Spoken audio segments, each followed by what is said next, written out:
Hey everybody, Tony here, and for our first ever lore cast, I really want to talk about Alistair Caine. So Caine, for me, is probably one of my favorite war casters of all time, but he also, I think, has one of the most interesting stories. Caine has went through from a very simple person who stole in the very beginning, a really common thief, and then you see throughout the course of his story, time and time again, he has actually impacted really the broader story of the Iron Kingdoms, even to the point where 5,000 years into the future, right, in the events of Warcaster, you see one of his descendants doing things in that world. So I feel like Caine is probably such a great caster to start off talking about. Within this lore cast, I really want to talk about, again, Caine's beginnings, a little bit about the future of what he's done, right? And also, I really want to talk about his daughter, Cynthia, and what my hopes and dreams are for what that caster is going to do. Well, hopeful caster, right? We do know she's a war caster, but hopefully she does more. So if you guys and girls are ready, let's dig in. Currently in the Iron Kingdoms lore, we are between 622 and 623 AR. So to really look at Caine's origin story and Caine's history, you need to go back to the year 596 AR, where we first see Caine as a 22, 23-year-old in Banesmark. Really how Caine's story develops is that he was nothing more than just this common thief, and he's knocking over a couple people, taking some stuff, and one person he ends up stealing from is a gentleman named Horace. When Horace gets his stuff stolen from, he decides to collect on some debts early. One of those debts he collects early is Caine's dad. So Caine ends up stepping in and seeing Horace beating up his dad, taking his money. Caine goes out there, tries to stop him, really gets his dad to be able to escape successfully, and then knocks Horace out. Well, right behind him, a gentleman named Magnus, which is at the time one of the greatest warcasters in the Iron Kingdom, sees him and starts talking to Caine. Tells Caine that he knows that he has a magic ability. And remember, during this time, Ventur's rule, he had this group of Inquisitors that would go out, and Inquisitors would effectively either kill you for having magic or force you into joining the military. Magnus really laid it out to Caine, saying that it's not a life that he wants, and said he could really choose his life. He could become a gun mage or something like that, because Caine was really good with a gun at the time. Initially, Caine refuses, and he decides to head back home.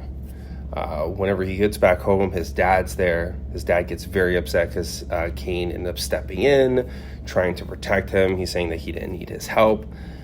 Between their argument, Caine ends up flashing away from him. And this is kind of where you see, Caine's ability is really starting to form a lot, right? You have his classic flashing ability back when he fought Horace.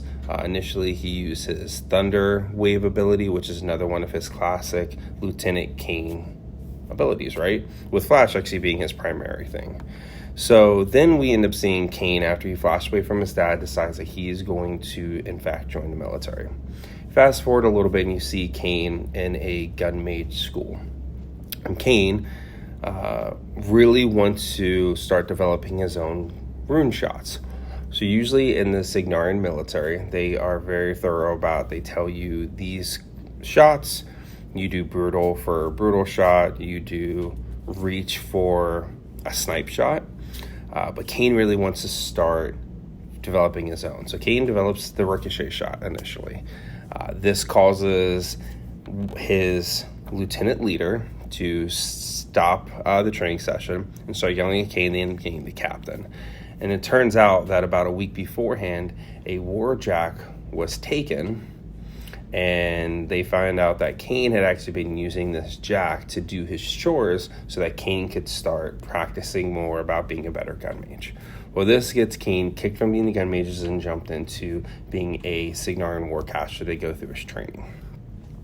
At the end of Caine's training, he gets selected by Magnus to be his journeyman warcaster, which is a pretty big honor. Like I said earlier, that Magnus is one of the best warcasters, if not the most renowned warcaster at the time during Ventur's reign. Well, as Caine is about to leave to go to train with Magnus on the field as a journeyman warcaster, he runs into his best friend Tylan, this person he had grown up with from a very young age. Tylan ends up telling him that Horace ends up taking over that mob area, and Horus had actually crippled his father. Caine gets really enraged, decides to go back to Bainsmore, and takes care of him. Takes care of him by stringing him up on a tower and killing him. That leads Caine into jail. So Caine ends up staying there for a couple months until a gentleman named Bolden Rebalt ends up coming. Bolden Rebalt is the spy master of the Signar Reconnaissance Service, the CRS. He gives Caine an ultimatum saying that, hey, I can get you out of jail, but in order to get out of jail, you're going to have to pretty much do whatever I want you to do. Caine accepts, and Caine ends up being able to be a journeyman again, and he's actually a journeyman to Lord Brigham. So he works with Lord Brigham for a while. Not a whole lot happens during this time. The only thing Rebalt's asking him to do is just to count ships that come in and out of shore. Everything's really good. Caine eventually ends up graduating to become a captain. And at this time, Caine's a captain. He's really happy about it. So, jump forward a little bit longer. You end up having Caine and Rebalt meet again. And Rebalt wants Caine to go to Lael and find out what is going on. There's rumors that the king is looking at doing war with Signar. Because by this point, Venser had already been removed from power. And Leto, his brother, was put in the power. Lael didn't like the fact that there was a usurper king there and was really concerned about, well, if this happens, what's going to happen to my kingdom? So Caine has to go and find out what's going on, and if the king of Lael is the one who is causing this, if this is actually true, that he was going to be killed. So as we go through the story, you end up finding out that the king does end up being the one who causes all of this concern and stuff like that. The king is planning on doing a war against Signar, and Caine ends up killing him by poisoning him. The country of Lael is very concerned about this. They don't want anyone to know that their king was assassinated, so they kind of just put it down, saying, no, he was just murdered, unknown reasons, he died suddenly. So this really sets the stage where Cador decides to start taking over Lael. And that's really where the whole conflict from the early 600s up until really 610 is all going on during this time, where Cador is trying to take over Lael, Signar's fighting them, you have the protectorate issues, and then throughout this entire time, Caine is actually continuing the search now, because now Rebalt has identified that Venser has a bastard child, and if Leto finds out that there is a bastard child, then he might abdicate the throne to his son. So Caine is sent on a mission to try to find this child and to go and kill him. And he ends up running across Magnus a handful of times. Then you end up seeing in the story of the Blooded Kings is really where this kind of comes to the forefront. I believe this is probably 608, 610, right around that time frame. As you go through this story, you end up seeing that Caine ends up finding him, but Caine just can't bring himself to kill him. This boy is named Julius, and what he ends up doing is he ends up showing Leto that he has this nephew.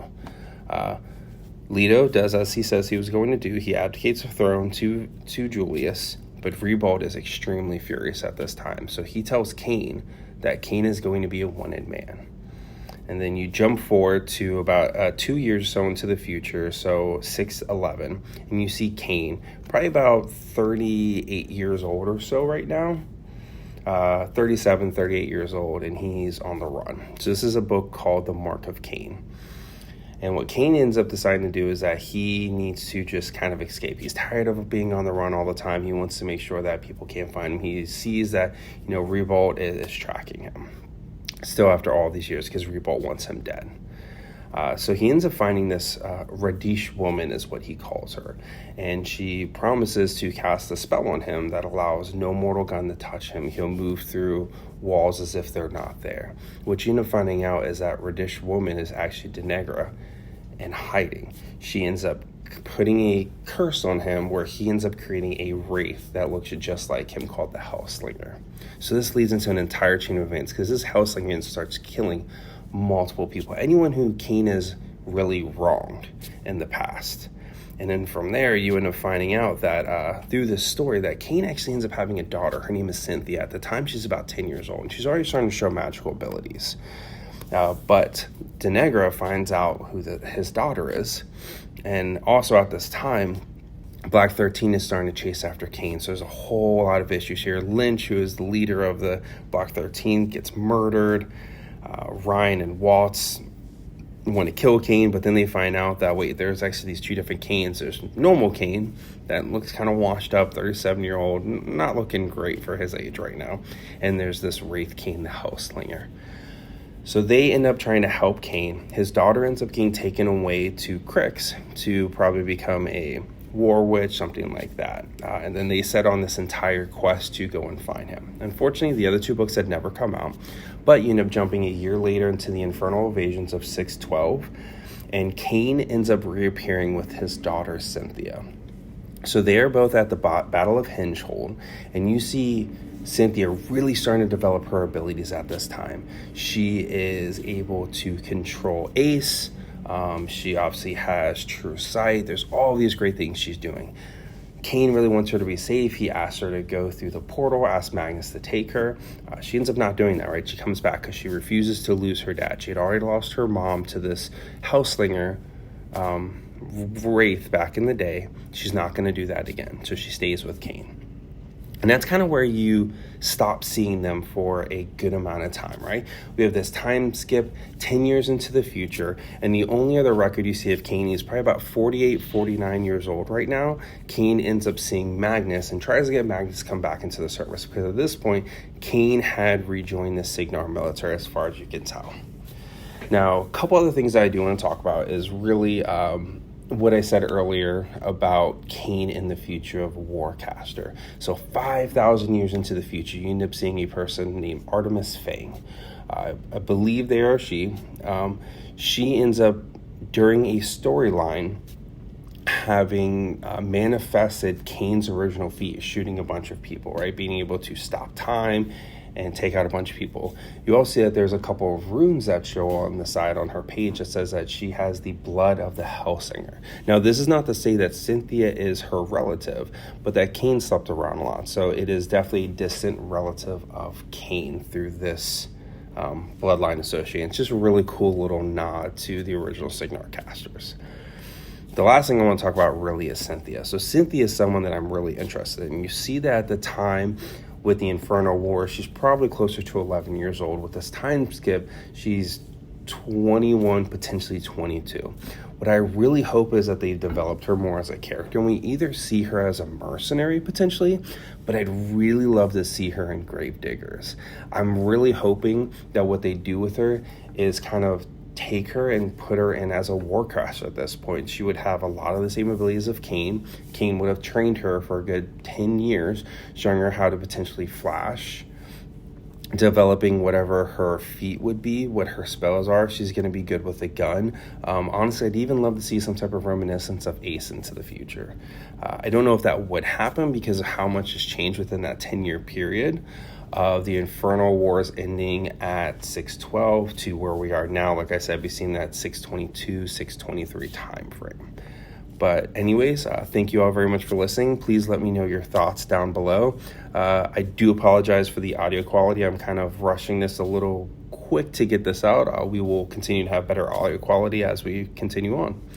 So thank you all very much, and peace.